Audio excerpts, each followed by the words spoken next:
अध्याय 1 भाषा और व्याकरण, लैंग्वेज एंड ग्रामर। पढ़िए और समझिए। बच्चों, नीचे बने चित्र देखिए। बालक गाना गाने का संकेत दे रहा है। ट्रैफिक पुलिस यातायात रोकने के लिए संकेत देता हुआ। चिड़िया चींची कर रही है। दादाजी टीवी देख रहे हैं। श्यामा पत्र लिख रही है। अध्यापिका पढ़ा रही है। उपरोक्त चित्रों को आपने देखा। इसमें एक बच्चा संकेत दे गाना गा रहा है। दूसरे चित्र में ट्रैफिक पुलिस यातायात चलने रुकने का संकेत दे रहा है। कुछ चिड़िया आपस में ची ची करके बातें कर रही हैं। वहीं दादाजी टीवी में समाचार देख सुन रहे हैं। श्यामा अपनी नानी को पत्र लिख रही है। अध्यापिका जी बच्चों को बोलकर और श्याम पट पर लिखकर पाठ पढ़ा रही है। इन सभी चित्रों में समझने, जानने, दूसरों को समझाने, उन्हें सूचनाएं देने का कार्य हो रहा है। इन सब कार्यों को हिंदी भाषा में संप्रेषण, कम्युनिकेशन कहते हैं। इसे ही भाषा कहा जाता है। इसे हम इस रूप में भी कह सकते हैं कि विचारों एवं भावों की अभिव्यक्ति का बोलकर, सुनकर, लिखकर, पढ़कर आदान प्रदान करना भाषा कहलाता है। अब यहाँ प्रश्न यह है कि हम किस किस को भाषा कहेंगे और किसे भाषा की श्रेणी में नहीं रखेंगे। बच्चों, पहले जब लोगों को भाषा नहीं मालूम थी तो लोग संकेतों के माध्यम से एवं शारीरिक भाव भंगिमाओं से बातचीत करते थे। वैसे ही जैसे आजकल हम लोग चिड़ियों को शोर मचाते, पशुओं को बोलते एवं एक दूसरे को चाटकर प्रेम प्रकट करते देखते हैं। अब आप यह जानिए कि भाषा का यही सांकेतिक स्वरूप धीरे धीरे अपरिपक्व रूप में बातचीत या संप्रेषण का साधन बना है। फिर भाषा के विकास से धीरे धीरे यह स्वरूप कई तरह की बोलियों से होता हुआ भाषा की शुद्धता की ओर अग्रसर हुआ। यदि मनुष्य और बाकी प्राणियों की बीच भाषा की तुलना की जाए तो केवल मनुष्य ही ऐसा प्राणी है जो अपनी बात को समझ या सुन सकता है। यदि हम भाषा के रूप की बात करें तो इसके दो रूप हमारे सामने मुख्य रूप से हैं, मौखिक तथा लिखित। मौखिक भाषा, इसमें भाषा का वह स्वरूप शामिल है जो केवल कहा या सुना जा सकता है। इसमें सुनना तथा बोलना शामिल है। लिखित भाषा, साधारणतः सुनने या बोलने से हम थोड़े समय बाद वह भूलने लगते हैं, इसलिए हम सब इसे स्थायित्व, लिपिबद्धता प्रदान करने के लिए उनको लिखने लगे। कागज के आविष्कार के पूर्व इसे भोजपत्र, ताम्रपत्र, ताड़पत्र पर लिखते थे। कागज के आविष्कार के बाद इसे उस पर लिखकर सुरक्षित रखा गया। समय बीतने के साथ तकनीकी विकास के बाद अब कंप्यूटर की हार्ड डिस्क में डाटा सुरक्षित रखा जाता है। इससे भी बढ़कर अब वेब में यानी कि शून्य में डाटा को सुरक्षित रखा जाता है। लिखित भाषा में पढ़ना तथा लिखना सम्मिलित है। भाषा और बोली, भाषा जहां एक और विस्तृत क्षेत्र में बोली जाती है, वहीं बोली या उपभाषा एक सीमित क्षेत्र में बोली जाती है। भाषा का लिखित रूप होता है जबकि बोली का कोई लिखित रूप नहीं होता। अवधी और ब्रज ऐसी बोलियां हैं जिनके साहित्य की रचना भी हुई है। कोस कोस पर बदले पानी, 3 कोस पर बदले बानी। हमारा देश विविध धर्मों को मानने वाला व अनेक संप्रदायों को मानता है, इसलिए यहाँ पर बोलियां भी बहुत हैं, जैसे अवधी, मारवाड़ी, कन्नौजी, राजस्थानी, बघेली, बुंदेली, भोजपुरी, कुमाऊनी, गढ़वाली, मारवाड़ी, हरियाणवी, पूर्वी। हिंदी भाषा, हिंदी भाषा का उद्भव संस्कृत भाषा के तद्भव से हुआ है। इसे तद्भव रूप में जन सामान्य की भाषा बनाने के लिए अपनाया गया। मुगलों के काल में ही हिंदी भाषा अधिक विभाजित होती रही। पुनः वर्तमान में भारतीय संविधान के अनुच्छेद 343 के अंतर्गत हिंदी को भारत के संवैधानिक स्वरूप की मान्यता मिली और प्रत्येक 14 सितंबर को हम हिंदी दिवस मनाते हैं। भाषा में 6,500 भाषाएं बोली जाती हैं। सभी यूरोपीय भाषाएं रोमन लिपि पर आधारित हैं। भारतीय संविधान में अब तक 22 भाषाओं को मान्यता प्रदान की गई है। वे हैं 1 हिंदी, 2 असमिया, 3 बांग्ला, 4 डोगरी, 5 बोडो, 6 उर्दू, 7 नेपाली, 8 गुजराती, 9 कन्नड़, 10 कश्मीरी, 11 कोंकणी, 12 मैथिली, 13 मलयालम, 14 मराठी, 15 मणिपुरी, 16 ओडिया, 17 पंजाबी, 18 संस्कृत, 19 संथाली, 20 सिंधी, 21 तमिल, 22 तेलुगु। राष्ट्रभाषा। जिस भाषा को अधिकांश लोग बोलते हैं उसे राष्ट्रभाषा कहा जाता है। यही एक ऐसी भाषा है जो कि समूचे भारत में अधिकांश रूप में बोली जाती है। जहाँ तक हिंदी को राष्ट्रभाषा मानने का प्रश्न है, यह वे सभी आवश्यक शर्तें पूरा करती है जो एक राष्ट्रभाषा मानने के लिए पर्याय है। किंतु अनेक प्रयासों के बावजूद इसे अभी तक संविधान द्वारा राष्ट्रीय या राष्ट्रभाषा का स्वरूप प्राप्त नहीं हो सका है। लिपि। किसी भी भाषा को लिखने के चिन्ह या व्यवस्थित ढंग को लिपि कहते हैं। लिपि के माध्यम से ही भाषाएं लिखी जाती हैं। हिंदी भाषा की लिपि देवनागरी है।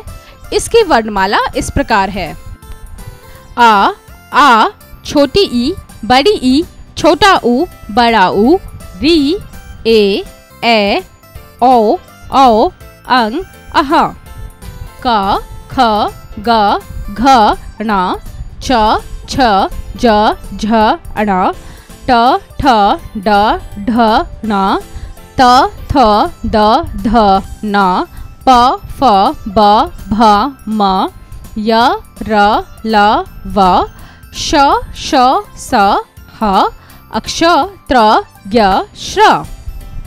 कुछ भाषाओं की लिपियां हैं। भाषा लिपि: हिंदी देवनागरी, संस्कृत देवनागरी, गुजरात गुजराती, अंग्रेजी रोमन, उर्दू फारसी, चीनी मंदारिन, जापानी कानोलिपि जापानी, बांग्ला बंगाली, पंजाबी गुरुमुखी, मणिपुर मैतेई। व्याकरण ग्रामर। नीचे बने चित्र देखिए और उनकी बातें सुनकर मजे लीजिए। अरे सुरभि, तेरे को आज तेरी मम्मी पास जाने का है ना? हाँ ऋषि, मेरे को जाने को मांगता पर अभी नहीं जाने का। बच्चों, पढ़कर मजा आ गया ना? आपको हंसी भी आ रही होगी। आप उनकी ये बातें पढ़िए। अरे सुरभि, आज तुम्हें अपनी मम्मी के पास जाना था ना? हाँ ऋषि, मुझे जाना तो था पर अभी नहीं जाऊंगी। अध्यापन संकेत। बच्चों को भाषा और बोली का अंतर बताते हुए राजभाषा हिंदी का महत्व समझाना। यह संवाद शुद्ध भाषा पर आधारित है। व्याकरण के व्यवस्थित ढंग से भाषा को शुद्ध रूप में लिखा या पढ़ा जा सकता है, जिसे व्याकरण द्वारा करना ही संभव है।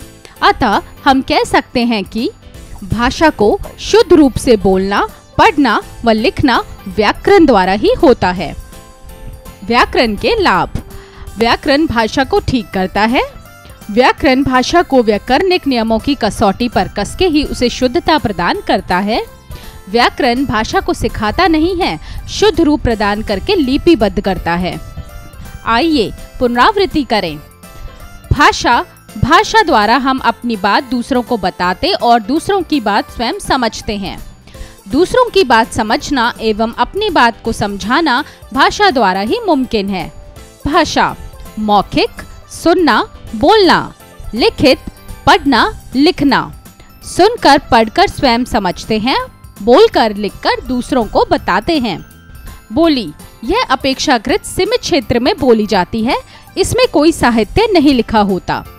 भारतीय संविधान में कुल 22 भाषाओं को मान्यता प्रदान की गई है। हिंदी को संविधान में राजभाषा का स्थान दिया गया है।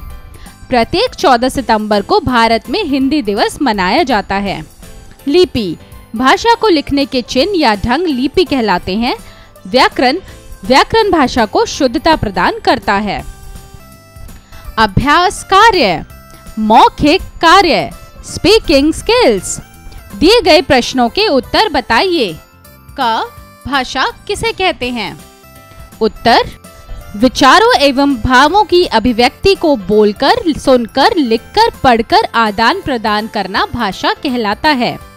ख, भाषा के कितने भेद हैं? उत्तर, यदि हम भाषा की बात करें तो भाषा के मुख्यतः 2 भेद होते हैं, मौखिक भाषा, लिखित भाषा। ग, लिपि किसे कहते हैं? उत्तर, किसी भी भाषा को लिखने के चिन्ह या व्यवस्थित ढंग को लिपि कहते हैं। भाषा और बोली में क्या अंतर है?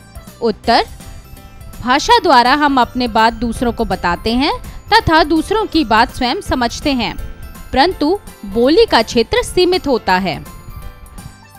लेखन कार्य, राइटिंग स्किल्स। 1, दिए गए चित्र को पहचानकर भाषा के रूप लिखिए। 1, मौखिक भाषा। 2, लिखित भाषा।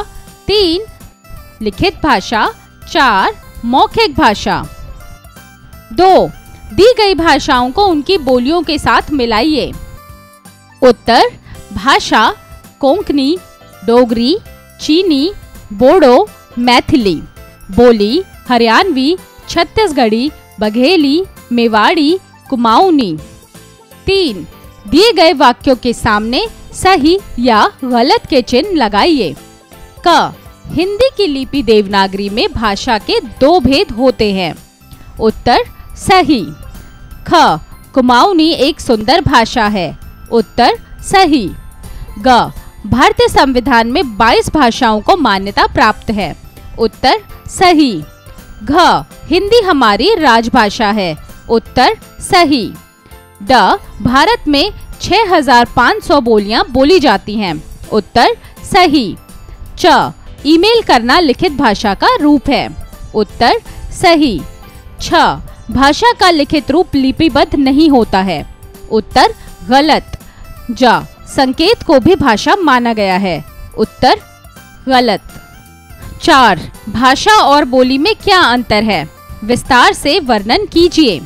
उत्तर, भाषा और बोली दोनों ही व्यक्ति के वाणी का एक प्रकार है, लेकिन इन दोनों में अंतर होता है। भाषा एक साधारण शब्दकोश होता है जो अक्सर समूहों और संगठनों के माध्यम से व्यवहार में लाया जाता है। वह उन समूहों की आधारभूत संरचना होती है जो एक संदेश को संचारित करने के लिए उपयोग की जाती है। वहीं दूसरी ओर बोली उस संदेश के रूप में व्यवहार की जाने वाली आवाज होती है जो भाषा के व्यक्तिगत रूप में प्रयोग की जाती है।